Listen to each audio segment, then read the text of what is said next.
Өкмөттүн Баткен облусундагы ыйгарым укуктуу өкүлү кыргыз-тажик чек ара маселеси чечилейин деп калганда коронавирус чыгып иш токтоп калды.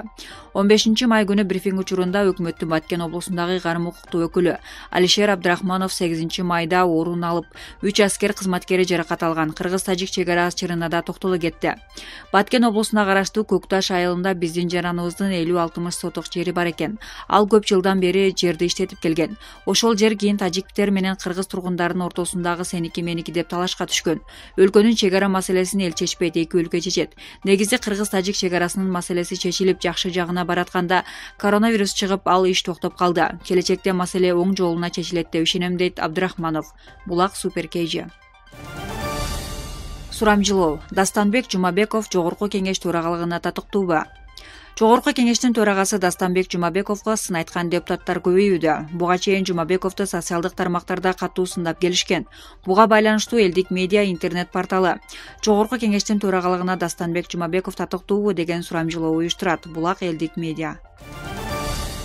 Таласта жаратылыш паркынан кийик аткандар жазага тартылбай жатат. Талас облусундагы Бешташ жаратылыш мамлекеттик паркында кийик аткандарга көмөктөшкөн эгер жоопкерчиликке тартылбай жатат.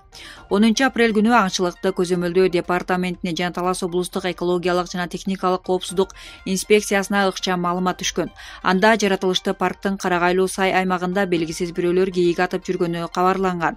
Тиешелүү кызматкерлер окуя болгон жерге барып жаш улактын атылганын аныкташкан жана бул ишке шектүү катары 3 браконьерди колго түшүрүшүп, 4-ч браконьерди аныктай алышкан эмес. Кармалгандардын бири ошол аймактагы көзөмөлдөгөн токойду коргоо жана сактоо инженери Эгер болгон. Мындан улам мекемелер аралык комиссия түзүлүп, бул окуя Эгердин түздөн-түз катышы бар деген чечим чыгып, анын кызматтан алуу жана жоопкерчиликке тартуу боюнча тиешелүү жактарга сунуштама берилген. Ал эми 4-ч браконьер өзү келип кийикти атканын мойнуна алган. Учурда анын үстүнөн тергөө жүрүп жатат. Курчап турган чөйрөнү коргоо жана Токой чарбасы агенттигинин алдындагы өзгөчө корголуучу жаратылыш ресурстары департаментинин башчысы Алмаз Мусаев Талас облустук башкармалыгына кат жазып, эгер кызматтан алынбай, ага жөн гана чара көрүлүшү керектигин айткан. Ал эми аталган мекеменин өкүлү Тыным Сейит Жусумамбетов буларды айтты. Эгерде кызматкер кийик атса, аны кызматтан кетирүү керек деген сөз мыйзамда жок. Мен окуган эмесмин, деди ал. Айдоочулардан бир нерсе алып жаткан патрулдук милициянын 4 кызматкери жазаланды. Кызматтык иликтөөнүн натыйжасында патрулдук милициянын 4 кызматкери жазаланды. Буга чейин сот тармактарда тараган видеодо айдоочулар патрулдук унаанын ичинде отургандарга терезе аркылуу белгисиз нерсе беришкен. Бул окуяга байланыштуу 2 кызматкер иштен алынып, дагы экөөнү сөгүш берилди. Патрулдук милиция кызматынын башкармалыгы тартип коргоочулар эмнени алып жатканын так көрсөткөн жок. Юридикалык баа берүү үчүн тийиштүү материалдар прокуратурага жөнөтүлгөнүн билдирди. Булак Элдик медиа. Жалал Абадта жер титирөө катталды. 14-май күнү саат 22:16 Өзбекстандын аймагында очогунда 5 балга жеткен жер титирөө катталды. Бул тууралуу өзгөчө Кырдаалдар министрлигинен билдиришти.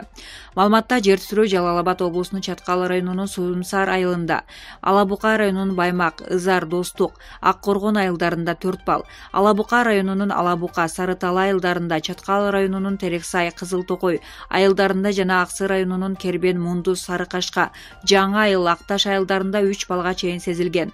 Ал эми жер титирөөдөн жабыркагандар жана кыйроолор катталган жок. Булак Элдик медиа.